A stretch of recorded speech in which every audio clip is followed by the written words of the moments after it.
Welcome back. I'm Pete Brooker. Over there is Rob Smith. This is episode 76 of the There Will Be Bond podcast. On the show today, we will cover minutes 89 and 90 of Casino Royale. Pierce has been seen sitting on an Aston Martin. Everybody's got hard. Listener mail. We're going to discuss Patreon and what's going on over there. So we're going to do 45 minutes on this show. Then you can join us on the Patreon show afterwards on the There Will Be More Bond, where we do a free show over there. But first, Rob, how are we doing today? I'm good, thank you. Very well indeed. I thought you were reaching for another Dorito. I'm so happy. Do you know why I'm happy? Go for it. Do you know what's happening this Friday?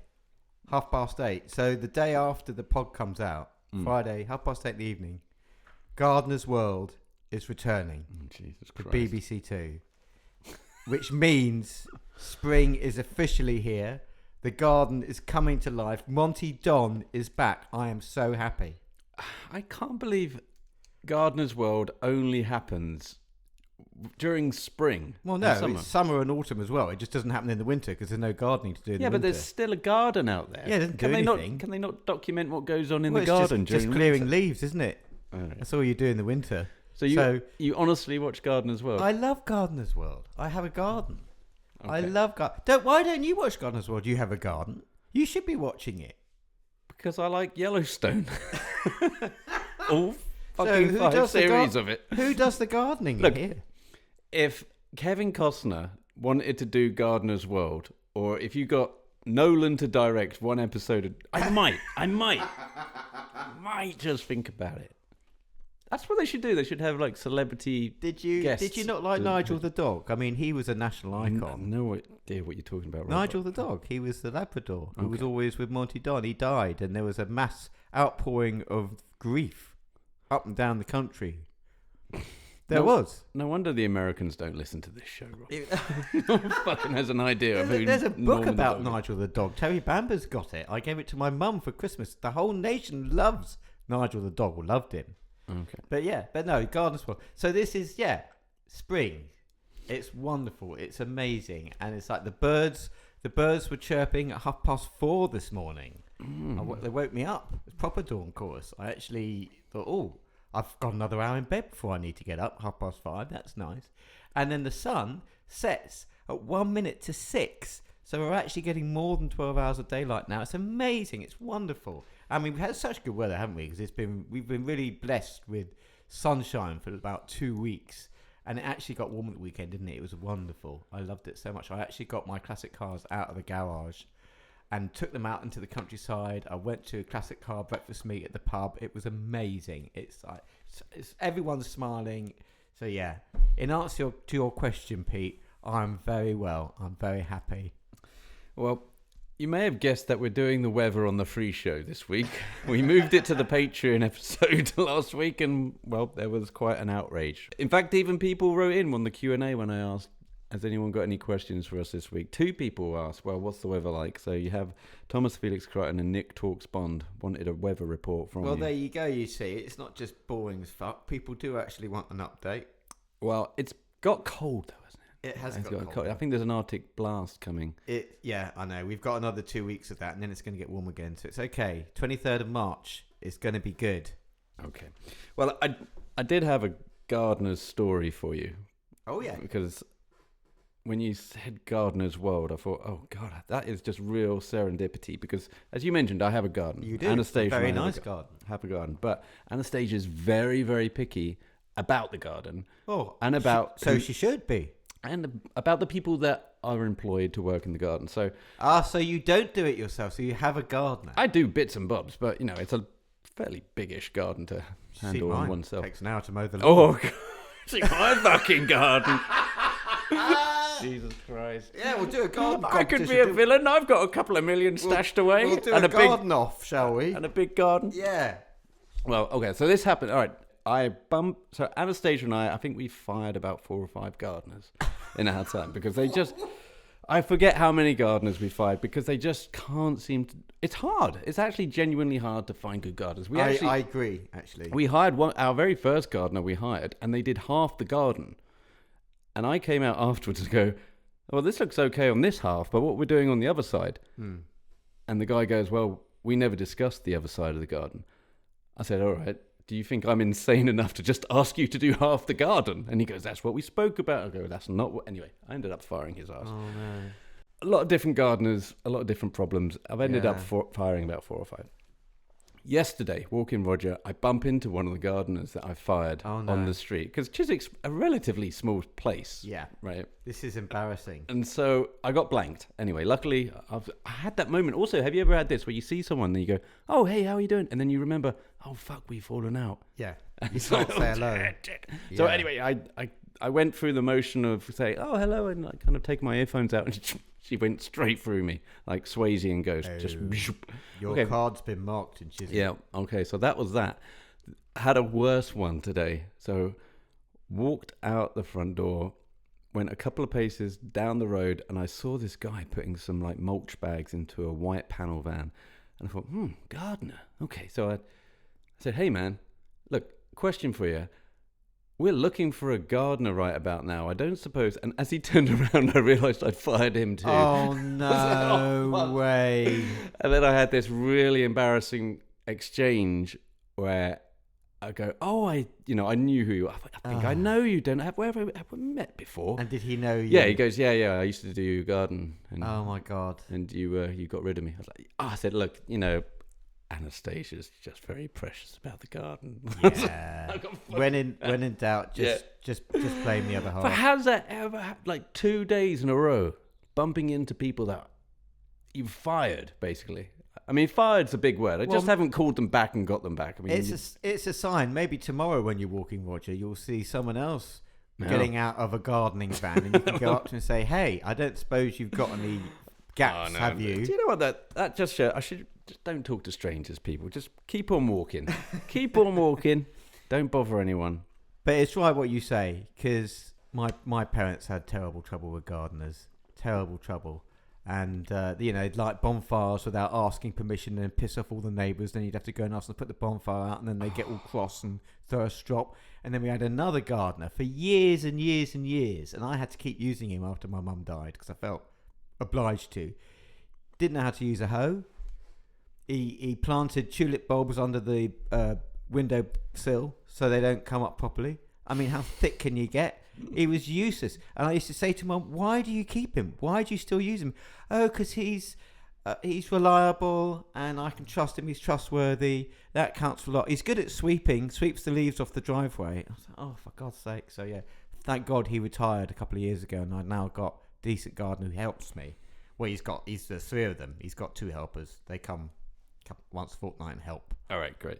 Well, as you can guess, there's probably not a lot to discuss in the minutes of Bond this week. As we've done 10 minutes of garden talk. Yeah. I mean, Bond never even did gardening, did he? He had a flat, didn't have a garden, did he? Well, no. So, Joe Don Baker did gardening. He said, did you do any gardening? Yeah, but he didn't get an answer, did he? No. I think the answer is no. You could tell by Pierce's face. Well, no, they didn't pan to Pierce. They just not. That was just the frame. It was, what's his name in Jimmy? No, that's what he calls him. What's Joe Don Baker's name in Goldeneye? Oh, we'll come back to it. I can't remember. But yeah, he goes, hey, do any gardening, Jimbo? And then that's it. That's the end of the scene. Yeah. And then he's in the car on the way. Yeah. Anyway.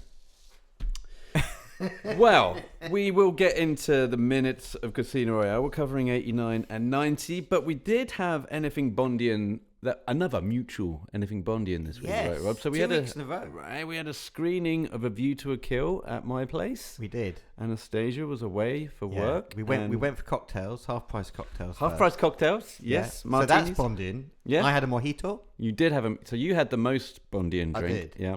It was very good, actually. In attendance for the cocktails, Simon Firth. Author Simon Firth. Mm-hmm. Views from Mark. Yep. I can't just say yeah. Well, he's not author, is he? No, but he's a video editor. He's Views from Mark. Yeah. Yeah, but video editor, content creator. Yes. Views from Mark. Yep. Okay, so us 4. And then AJ Chowdhury, author, joined us later on for the screening. So, did you have any takeaways from the night, Rob? I had a bloody good time. It was good fun. Got hideously drunk because I was staying over, so I could drink as much as I liked, unlike the drivers. But it was, it was great fun. And it's always good fun watching Bond with mates. It really is, because you can just relax, you can just kick back. It doesn't matter if you talk over it, because we all know it word for word. Well, we talked all over it. Yeah, we did. I think we pissed off AJ actually. He got a bit cross. Well, cross with me anyway, not you. How do you know? He said, don't you remember? Did he? Yeah. What did he say? He said I was rude. He said you were rude. Yeah, talking all over everyone. Yes, can't hear any of it. Well, you couldn't. No, I was very drunk by that time. I was shouting. God knows what the people upstairs must have thought. But it was good fun, though. You enjoyed it. I enjoyed it. Well, we were going to try and make a big night out of it, and made quiche de cabernet like Bond makes. Well, quiche de cabernet. I'm glad common sense prevailed, because I was going to get the quiche, get all the ingredients. I go, right, Rob, we're going to do this proper. Is this actually in a recipe book? Is there a Bond recipe book so you can make quiche de cabernet? There is a Bond recipe book, yeah. Quiche de cabernet is in there. I bet it will be in there. I mean, that would be amazing, because I don't think we actually know what is in quiche de cabernet. It hasn't been documented as far as I'm aware. I'm not on the internet here. But someone, I forget the name of the author, but there's definitely a James Bond cooking book. I need to get that. Got it from the frozen food shop across the road, because Cook. I didn't want to ruin everybody's night with a disaster. Just to clarify, this isn't Iceland, everybody. This is Cook, the upmarket homemade frozen food shop. Where they only have them in smart places where you can get like Waitrose. So it was good, right? It was quite tasty. It was amazing. Anything for Cook is amazing. Yeah. And then a couple of bottles of red wine, like Bond has with Stacey. But two bottles, which we polished off. Yeah. Oh yeah. Quick time, right? Oh yeah. So anyway, shout out to the guys that came around. It was tough trying to get people around. That's what I thought. It was. Well, people have plans. It was last minute. No one's in London. Look, I don't think it was that last minute. I think we had a couple of weeks where we put the feelers out, and barely anyone got back to us, even with an RSVP. Yeah, so that was interesting. I mean, we do have a little bit of extras that happened later that night. / the next day. But I think we'll save that for the Patreon episode. It's quite amusing, I think. So, well, we'll see. I mean, what also my takeaway was from the film, I've seen this film, I see this regularly, so it's not like a film that I go back to, like I haven't seen in 10 years. I'm like, I hope it's good as I remember. I'm like, I know this is as good as I remember. When you say regularly, like once a year, twice a year, every month? Once a year at least. Yeah, I watch them all once a year. Yeah. I mean, once a month, probably not, but I'd watch it a hell of a lot. Wait, is it your favourite? It's probably... So there's stuff in this that not even you clocked. Like when I say, that was a good joke, and you're like, what was that? When he's driving the fire truck, he goes, here, put your hand on this. Oh yeah, the wheel. Yeah, and that's just like a little tiny joke. I've never even thought of it like that before. Quietly hilarious. I think it's a really stand-up film. The music's great. I love the campiness. I love the gags. I know it doesn't work and it's a bit cranky or whatever it is, going from the Beach Boys back to the Barry score and things like that. I don't care about Roger looking old. I think he can still kick ass. I think he can still deliver lines. So on that, I was, but also how, I know I'm going around the houses here, but I think Grace Jones really makes this film. Oh, she's brilliant. In a weird, her and Christopher Walken, the two of them. Yeah. It's kind of like the old school pairing. Yeah. That I don't know if we get nowadays. Goldfinger Oddjob. It's almost at that level. Yeah. I think it's brilliant. You got peak Walken almost. Yes. And you got Grace Jones is I don't think she left the 80s. I think she's still there somewhere. I think she is. I mean, she is insane. And I was going to go on a bit of a... So I was thinking about this whilst walking Roger. I'm like, I don't like her music. Her music sucks. I don't think she's been in any other films apart from this that I like, that I'd watch or go, Grace Jones is in this, I better watch this film. And she's a model, yet you wouldn't fuck her. Right? She made a career out of being her own force of nature and just kind of willing her fame into being, almost by being who she is. And that I do actually respect. Right. Yeah. So that's my takeaway. She's a character, isn't she? There's no one. And then we do have. So then you said, look, she's crazy. You should watch that interview with Russell Harty, right? So I pulled a little bit of that when we Googled it. People will know this, but I never actually heard of it. But it was all over the front pages, and my mum was horrified because she loved Russell Harty.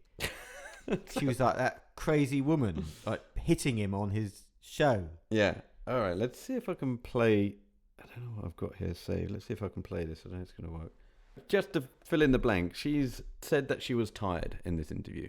She said has that, she? Yeah, in the comments I read that she later went on and spoke about this interview, that she was back to back doing this press junket. This was like the last one of the day, blah, blah, blah. And so she kind of fell in groggy-eyed and, not feeling great. That's why she gave a bit of a short-tempered display, shall we say. Okay, let's see if I can get this working. You smell her at all? No, I've got my own body odour perfume. Let's try and keep it on a slightly higher level, if we may. Are you wearing perfume at this No, I very seldom do. No, If you turn your back No, to me I- one I've more got- minute, I have got- really. I have got This to has talk been to this going on too long already. Well, it's only going to go on about another 6 minutes, and you're going to have another little part of it soon. Well, maybe I should go right now No, then. don't go right now unless you really want to. Well, don't turn your back on me anymore. I can't look at you. She's starting to hit him, Now, hold. like really going for it. Hold. Just a minute. Just Move Just a your minute, chair just- back a bit or something. Gee. I mean, okay, so she's crazy. She just basically starts hitting him Yeah. with both hands while he's interviewing someone else, because she's crossed that he's talking to someone else and turning his back on her while he's interviewing someone else on the show. What's the name of this guy? Russell Harty. So Russell Harty, in the comment section, everyone is on Grace Jones' side on this, saying, and you can see it in the Oh, interview, really? that he has basically swiveled round and completely given her his back, and almost like going, "Oh, come on, let's keep it on a higher level, shall we?" And then she's gone, "Fuck this guy, fuck this English prick," and she's just basically and also everybody else on the panel's rich whitey with their kind of old school ties and suits, and she must hate this surrounding. Is what I'm saying. You're obviously speechless with admiration for that one, Rob. So, Yes. anyway, she's no crazy. comment. She's crazy. no one's gonna talk bad about Russell Harty in your company. Certainly does it? not. No. Shall we get on to the minutes, I Rob? think we should. Where are we? We're at minute 89. Yeah.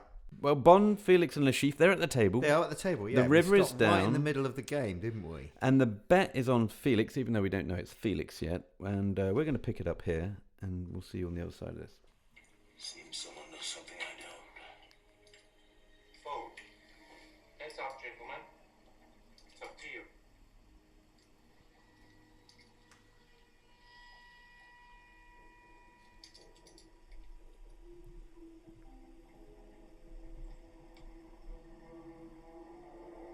It's tense. Bond raises 2 million. Release 2 million. And it's up to you.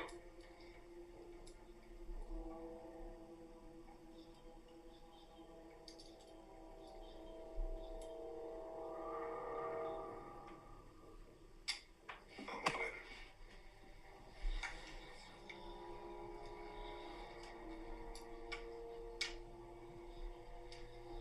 Well, it's 14 million and 500,000. It's up to you, Mr. Bond.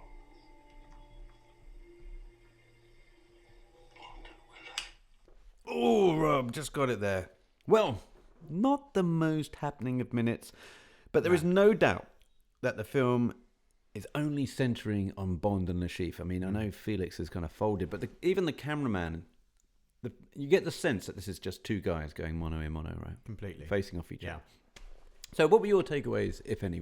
Well, not many. The one thing that I really did notice in this, and as you're saying, it's their eyes are focusing on. They're looking at each other's eyes, and that is very intense. And I really did notice in this, Lashif's eyes are different colours, more than I've noticed in any other scene. Funnily enough, it's obviously been like that all through the film. But it's like, my God, look, and it's really disconcerting. It's really off-putting when you can see one's like blue and one's sort of grey green sort of. Well, colour. one hasn't got any pigment in. Right, the one that bleeds. Yeah, and it's a nice touch. It's a really nice touch, and it looks menacing. And I think in the next minute you get to see the scar around his eye very closely, a lot closer than in any other minute. Yeah, and it's like you say, they're just focusing on each other rather than the cards. Yeah. Well, it's like Bond says to Vesper on the train, you play the guy across from you, you don't play the cards. In fact, in this scene, Bond doesn't look at his cards at all. He doesn't even look Right. at his chips when he raises. Right. You notice he goes when he raises or re-raises 2 million, he just pushes the cards, the poker plates Okay. in front of him. I didn't pick up on that. Yeah. He's He just looks at- looking he just looks at his at the opponent sheaf, while yeah. he does that. Yeah. So it's like Octopus. Yeah, it's kind of a tenuous link, but it Yeah. is the I love that in Octopus. double sixes. Fancy that. That's just brilliant, Yeah. isn't it? Oh, yeah. I don't know if they were doing that as a callback to Octopussy. It would seem a little strange. I doubt it. But it's very noticeable that these guys are locked in, aren't they? There was a lot of money involved. I mean, that's the other thing I picked up on. 40,500,000 on the table. 14, isn't it? 1-4? Is it? I thought it was 14. Oh, maybe it is. 14. I thought it was 40 million. Did he say 40? I thought it was 40 million. How much is in the pot? I think it is 40 million. You think so? Come on, Google. I think because in the You're book, right, yeah. Bond goes all in 40.5 million, making Yeah. it 8. and in the No, book, but Lashif is going all in 14,500,000. right, and Bond goes in 40 million. Oh, I don't know. Yeah, we'll Whatever it have is. to clear that one up. Yeah. Because it's. But we'll know in the next minute how much exactly is in the pot. Well, they do say it. Yeah, Then. yeah. Someone says it. I don't know if it's a croupier or if it's Mathis. Lashif raises to 12 million, making it 47 million in the pot. Right. Bond goes all in for 40.5 million, making it 87.5 million in the pot. Yeah. So my God, I mean, and all the people watching, and this comes up in the book actually. All the people watching just can't believe that's more than all their savings, all their predecessor savings, all their children's savings, everyone's savings all put together over their lifetimes. Still doesn't come up to that. It's the most obscene amount of money, isn't it? Obscene. When he re-raises to 2, that's when you can hear the audible gasp in the room, like, oh. Yeah. That's what I want to do in my life, Rob. What, just throw all your money away in a casino? I want to win a wet shock. T-shirt competition, and I want to make people audibly gasp. A wet T-shirt competition? No, I was just no. I say you haven't got big tits. I want my hands. I have. I could win a wet T-shirt competition. God. What an accolade. Right, okay, I don't know if we're going to get any better than that. Shall we get onto some Bondian news, Rob? I think we should. There's Yeah. been quite a bit this week. Gentlemen and ladies, hold the presses. This just in. In the news, Rob, Christopher Nolan Amazon Bond talk heats up, according to Dark Horizons. The Wrap has now spoken with a handful of top franchise producers about the deal, and the consensus reportedly is that Amazon needs to hire Nolan and give him whatever time and money he needs. One says, if Amazon wants to preserve the legacy, they should do everything possible to get Chris Nolan and wait for him as long as needed. Another source claims that Amazon has probably already contacted Nolan since there is a strong mutual desire to make it happen. All seem to be pushing for this possibility, but none of the increased chatter suggests it has any actual impact towards a possible deal being hatched. Page turn. Nolan is currently busy filming that ancient Greek epic, The Odyssey, that you've never heard of, Rob. Nope. We discussed this the other day, didn't we? Yeah. Not even heard of the myth, the story, No. the beginnings, nothing. Which opens in July 2026 and is famous for focusing on one project at a time. Any serious potential Bond Nolan deals likely won't be made for a while. Interesting. I don't know where I think people make up these insiders. Of course they do. I think a source close to Nolan told the milkman that he then told his former roommate. It's the old Spaceballs joke. Like, what does that make us? He goes, absolutely nothing. They need front page stuff, don't they? They need clickbait. This has been going on for months. Look at Aaron Taylor Johnson. It was all over the news. It was almost official to the extent that ITN reported it on their evening news. And then they quietly forgot about it because it wasn't official and it all came from the Daily Mail or the Sun or someone like that, It's bullshit. It's all bullshit. Yeah, but here we are regurgitating it. But the only reason I think I wanted to bring it up was because it doesn't sound like a bad thing to delay it and wait for Nolan. Absolutely. And you could have some kind of interim period of a series or a spin-off. I'm all up for that. Well, this is it. But I mean, that's what they'd have to do. But I do think they would be better off doing a film first and then from the film, off the back of the film, cashing in on spin-offs. Possibly. I mean, You know? I think maybe just something to get the pool warm. I know, You know? we need just heat up the something. tub. You know, like a. You don't want to This go is- straight in with the headline act. You Well, want to this get is- something this to is get it. the crowd warmed up. They can't afford to keep waiting and waiting and waiting with the clock Right. ticking. Get that fucking ball rolling. We waited long enough. But getting Nolan in is a good idea because I want him to write it, direct it, Yeah. produce it. He can fucking star in it. If it just means getting him on board, that's what I think. I agree. And also, I've said this before on the podcast, but it's a shame that he did the Batman trilogy because if we had him for Bond, he could have put the ending in from Dark Knight Rises, and he could have even put that ending into No Time to Die. Have you seen Dark Knight Rises? Yes. So the ending where Michael Caine sits down, every year I'll go and have a shot of sherry down by the Algarve. And I look across, I dream of seeing you there. Whatever it was that you said, I can't remember. It's very That good, Pete. fucking ending sends chills down my spine. I got it, but it's about 2 minutes long, so and we're running out of time on the on this show, but maybe we'll play it in the next show. But that ending, if you just imagine that, we don't know if Daniel Craig made it as Bond. I don't know if he survived. You know, did Bond jump off in He time? did not. Oh, well, yeah, survive. I know, but they could have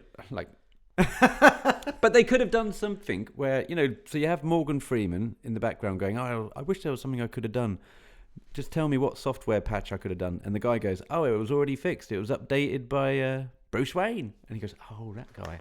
They could have done that with Bond in some way. And then he could have been in the Algarve having a drink.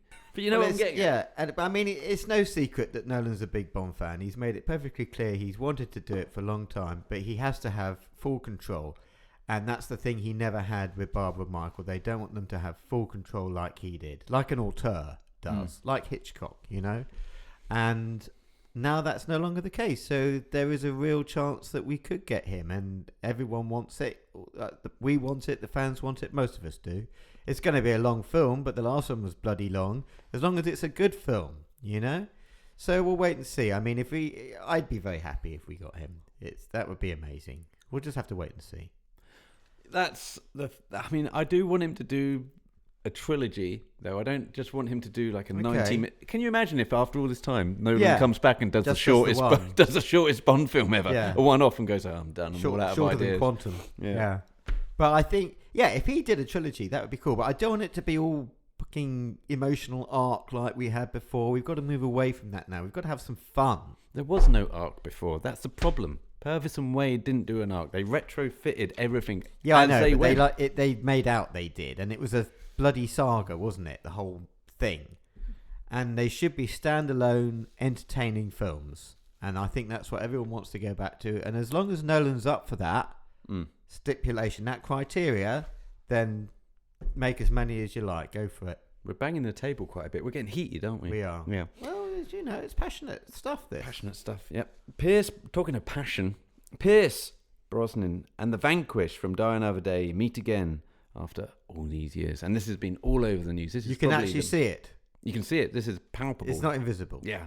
You can see the car. You can see the news. It's not clickbait. It's He's, real. He's not leaning up against nothing. Yeah.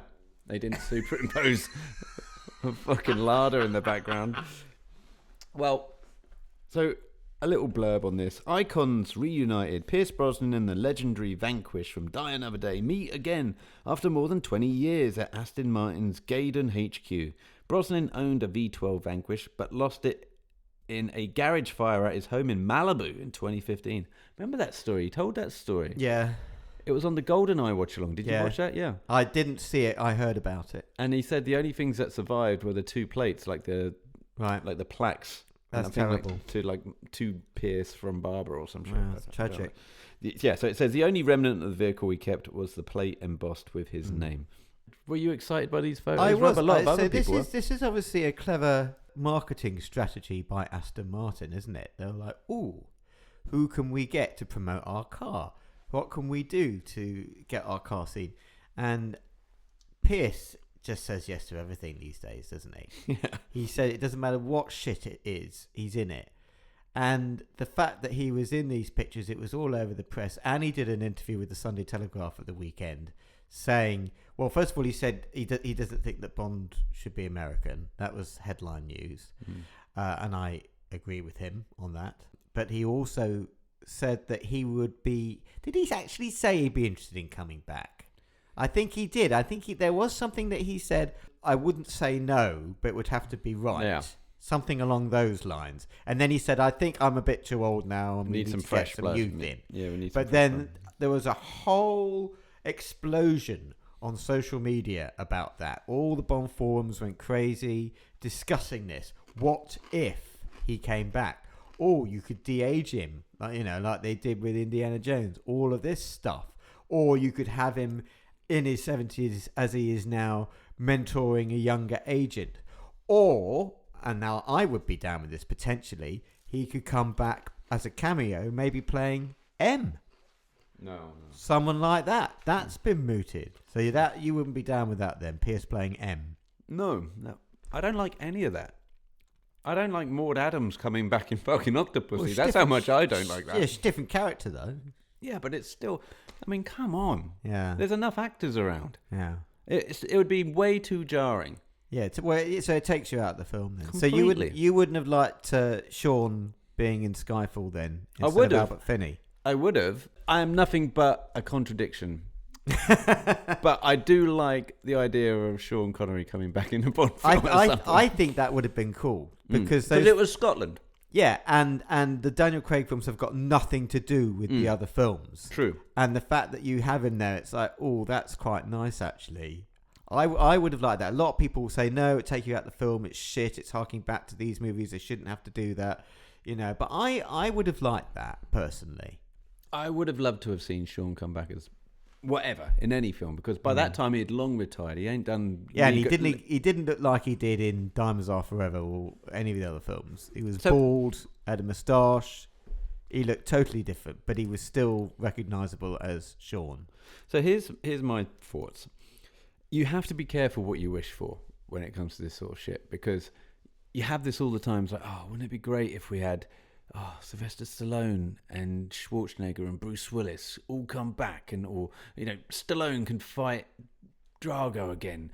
Like they're both 75, but who gives a fuck? It'll be great. I'm like, it will be shit. It is shit because we've seen it so many times. The whole Expendables series was terrible. Every Terminator, Arnie post 55 was awful. There is something about lightning in a bottle that you have when action stars do it when they're young. That's not to say that you can't get the occasional one that slips through that is like a banger, like A View to a Kill. Of course. But the only way that I can see this happening, you mentioned, can he just be an old guy mentoring a young guy? You could have it where you have the John Pearson's book, for example. I'm sure you've read it, the authorized biography of James Bond, where you had... I haven't read that. So it's absolutely fascinating. You should read it, because at the start of it, it's like Ian, he goes, it's a story about James Bond being a real person. And this author is kind of like this biographer who's John Pearson, is fumbling away through all these papers and going, wow, Ian Fleming actually met someone called James Bond and knew James. And it's like he's unearthing all of these secret missions, and then he finally gets to catch up with James Bond at like this retirement home, and then he tells him all the stories. It's fucking brilliant. Honestly, it's such a cool book. Yeah. I could just imagine Pierce being like this elderly statesman that's found retirement somewhere, recluse, maybe in Jamaica, just like Daniel Craig did, just kind of, chilling out, having his cigars, showering. Anyway. we have had a lot of that in the last few films, haven't we? Retired Bond out of action. But that's the only look. Yeah, but that's the only way. All of that. I don't want Pierce to come back doing the running, jumping, shoulder rolling, fighting on top of trains Bond. I don't want that, because November Man came out. That was terrible, and he was trying to be kind of like the 60s action Bond then. Not a good idea. Or have you seen Cocoon? Yes. You could have that version of a retirement home, like Pierce Brosnan. Like a young, virile Pierce Brosnan, like all of a sudden getting his mojo back and fucking his way through everyone in the... we're just spitballing here. That would be hilarious. Spitballing. What else? Rustling of papers. Well, I think that's about it, Rob. Shall we... I think for the news? Shall we crack up. on with minutes? Wow, we're on minute 90. Can you believe that? Right, where were we? Where did we leave it? Well, it was Mathis about to mansplain some poker to Vesper. We're going to pick it up here. Hopefully this fucking thing will work if I play it here. Only to call his bluff. Cool. Gentlemen, showdown, please. Full house. Kings and aces. Monsieur le chiffre?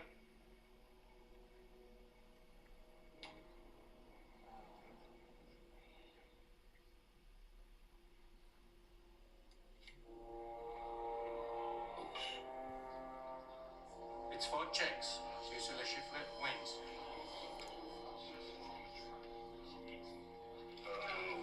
You must have thought I was bluffing, Mr. Bond. Please, we will now break for 1 hour. When we return, the big blind will be 200,000. Yes.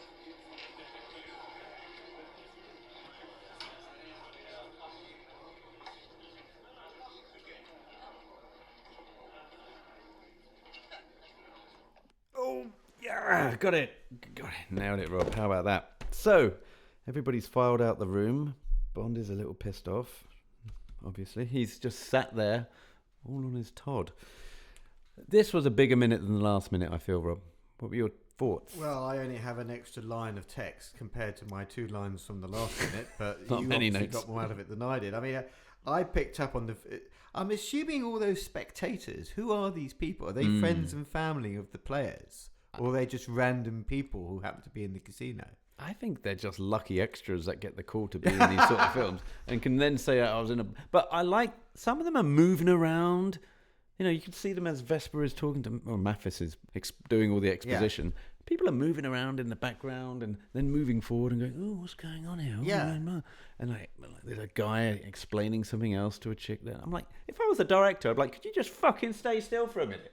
This is a serious poker scene. I don't need anyone moving. Well, mate, yeah. So yeah, that was your that's all you got in. So what I just thought on this minute, it's another thing that highlights Lashif is a bit of a dick, isn't he? I mean, like the whole way he does it, like he puts the jack down and then goes, kind of looks away and then taps away the jack and there's another jack underneath and goes, oops. I was like, oh, you bellend. That's a real bellend way of doing it, isn't it? He is brilliant though, Mads. He's so cunning and he's so evil and he's slimy. Just, he's greasy. Yeah, and that mouth. He's just so well cast in that. Well, even though in the book the character was quite rotund. Yeah, and you think, oh, why have they cast Mads Mikkelsen? He's like he couldn't be more slim. He's almost like a sort of Bond character. Although he is wearing velvet. Right. In the film, like he was in the book, right? I think he was wearing a 3-piece velvet. And he's got obviously the inhaler, same as in the book. Yeah. But he's so good, that face. But that so that kind of smug look. Yeah. Oh, you must have thought I was bluffing. And then he walks off. And like you can hear all these people murmuring as they leave the table. I bet they're going, God, he's a fucking dick, isn't he, that guy? He's like, everyone's going, yeah, it's a good game, but that guy's a proper dick. Absolutely. That's what I'd be saying. Pete. You've got it in one. And he is. He's a fucking... Do you know what, though? I really like the way this minute has just ended. You know, sometimes you get minutes that just chop halfway up. It ends bang on. Right? Bang on. And Bond is just there. Yeah, and to quote the book, he's cleaned out. He's cleaned out. Yeah. Perfect. And he's now on his own again. He's like, but for him, it must be really puzzling because he figured out the tell. He figured out the bluff. He must be thinking, now is Lashif just that clever to lay a trap, pretending to bluff this time round with the same tell? Anyway, he must be going out of his mind and probably a little bit embarrassed. It's more pride. Oh God, yeah. Isn't it? An ego, as Vesper will get into in other minutes. And you can see that on Daniel's face. It's all in the eyes, isn't it? It is indeed. It is. Shall we get on to some listener mail? I think we should. Yep. Do you have any messages for me? I have a small surprise from your friends back at the barracks. Excellent. We have been granted an audience. Oh, that's a shame. Well, I didn't hit record. We'll try. Listener mail. I've hit record this time. Listener mail. We have Tom Sears asking Vesper versus Tracy. Who do you choose? Battle of the Bond Girls. Over to you, Rob. Well, I'm assuming this is in their prime and not late in life. Yes. Yes, Because, well, I mean, Diana Rigg's dead now, isn't she? So, yeah, it'd have to be in, well, they're both Bond dead. films. So, Vesper. Always Vesper. Always Vesper. Yeah.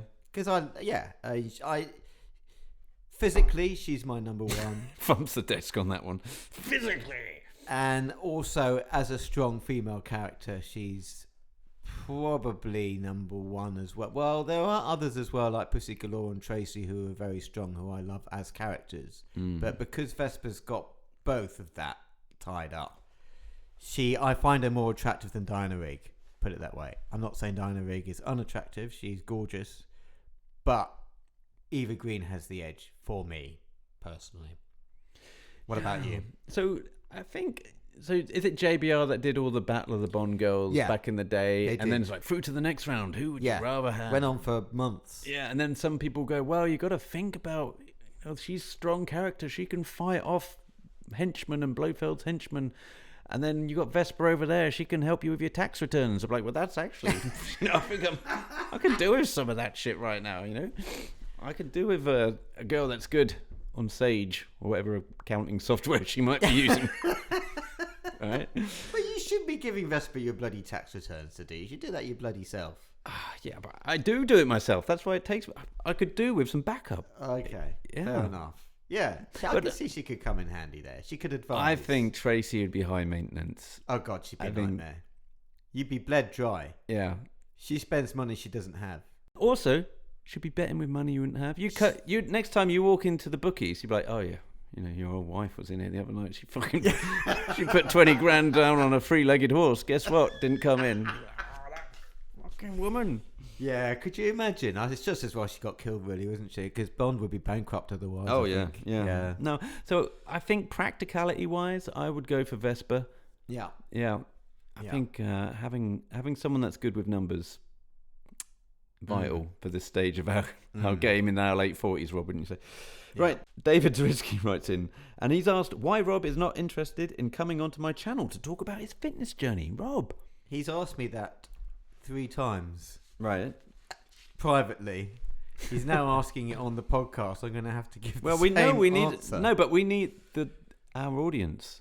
Well, needs an answer. What's wrong? So he's setting up this panel. Yeah. About the Bond Fitness Challenge, and I think he's going to have Daniel Craig's personal trainer on this panel. Simon Waterson, I think. Right, thank you. I don't know his name.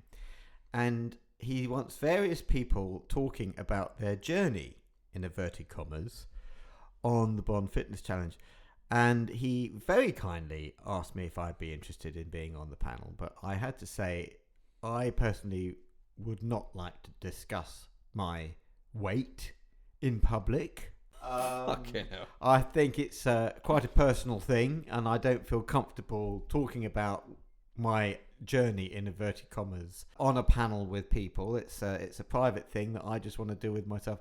And I have been losing weight. As I've said before, I lost a stone after Christmas. The fact that you're actually losing weight is surely a good thing about this fitness. And now, if you were going the other way, that you started at like 11 kilograms and now you're like getting on 18, 19, and then David Zrisky goes, hey, any chance you can come onto the panel and tell us all why you've just turned into a fat fuck overnight? That'd be great. Why is your fitness journey just double down on easily happen, pizza? Pete. This is another point. If I go on that panel and talk about my journey, I will be expected to come back in 6 months' time and talk about my journey. Because we've had Easter and about 2 holidays in that time, or I'll have put it all back on again and I will be a fat fuck. And then it will just be embarrassing. And I don't want to put myself in that position. So there we go. All right. Okay. I just think it's an odd thing to be sensitive about. It's what, real. Wait, no, I think it's a real feminine thing to be sensitive about. It's like you wouldn't ask a woman like how much does she weigh, or what's her age, or something. Regardless of sex, and the point is, I am doing it, but I'm doing it in my own way, and I don't need to involve other people and discuss it in public. Okay. All right. Well, look. I Next think that's time, fair enough. All right, but it has to go the other way though, Rob. When you come here and you go, "Oh, I've lost another stone," well, I don't want to hear about it. That's too personal. You can keep that to yourself. It's private. Fine. Right. I'll just post it all over the socials instead, and I'll tag the podcast. That'll be a first. Mr. Instagram over there. All right, well... You wanted me on TikTok the other day. I like, fuck off. They're for kids. I think we should get a TikTok. I don't know anyone else that's doing TikTok. I think we got a niche in the market. Look, if I we struggle with Instagram. I'm pushing No 50 kidding. for Christ's sake. We're not like young YouTube warriors. When we get to the Patreon, though, I said if we get up to 5 subscribers, you got to start an Instagram for the I Patreon haven't got show. to do anything. Oh God! He's put the Anyway, any more strong. listener mail? Well, Nick and Felix are not Felix. I keep putting that down. Nick and Thomas asked what the weather is like, but I think you covered that comprehensively in the first 20 minutes of the show. Yeah, they've got that. Couple of thank yous. Signing up to the Patreon: Darren Noble, Remet Van Braam, Mark Hernandez. I know it's boring just reading out names, but it's got to thank these people. No, And- thanks, guys. We no, really it does. do Actually, appreciate it. we really do appreciate it. I Yeah. genuinely mean it. And a couple of people have bought some maps. Philip de Flefs, Nicholas Reznick, Matt Schulberg, Thomas Vince, and Jonathan Loden. I'm sorry for murdering your names, but you'll get a thank you from M. Oh, thank you, 007. Look at those fucking names I've got to read What out. did you call his name? Nicholas Wojcicki. Yeah? That's what I said, right? No, you didn't. You were Nicholas Wojcicki. We'll sort that out in post. All right, okay, that is it. Oh, do you know what I was thinking? We need to have a good out. I'm thinking, like, we don't have a good goodbye. Just say goodbye. No, but JBI had a good one, right? Didn't he do the chew me one? Didn't Tom and Chris do bye? Like the chew me on you? yes. But we can't nick that. No. I used to have this with Matt Spacer where he would have a good one. He would go, goodbye, Countess. That was good. I like that. That But is I think I good. actually told him to say that. That is good. And then I would do the Italian that Bond gives, what's her name? Inspector as he leaves. Oh, God, I don't know. Monica Bellucci. Is that her? Yeah. Yeah. Anyway, he says something in Italian and he goes, Oh, does he? What about Chow? who says that? Sean from Rush with Love. It's a Chow. Money Penny. Chow. Oh, and Brian Dobson says Chow all the time. because of that. Yeah, it must be. I like Chow. Chow's Why don't you- sophisticated. All right. Well, oh, okay, I got one. Why don't you do Chow? Yeah. All right, ready? We'll tee it up. Right. Okay. Okay. Here we go. And I'll do mine. Okay, on the back of this. All right. So that's it this week. Come and join us on the Patreon. We're going to record that after this. There will be more Bond, and we'll leave links in the show notes. Rob, Chow. that's not the soap.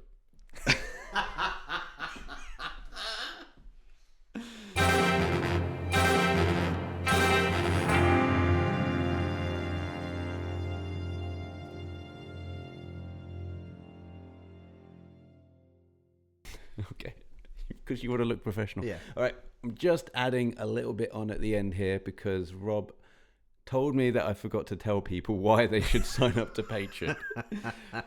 Mainly because you get a free episode every week. We will talk on now for God knows how long, probably 45 minutes. About shit. No, And about Bond. Well, what else? Actually, do it will literally be about shit this week. Yeah, not much on the agenda. But you should, because you'll get this. You'll get the free episode a day early.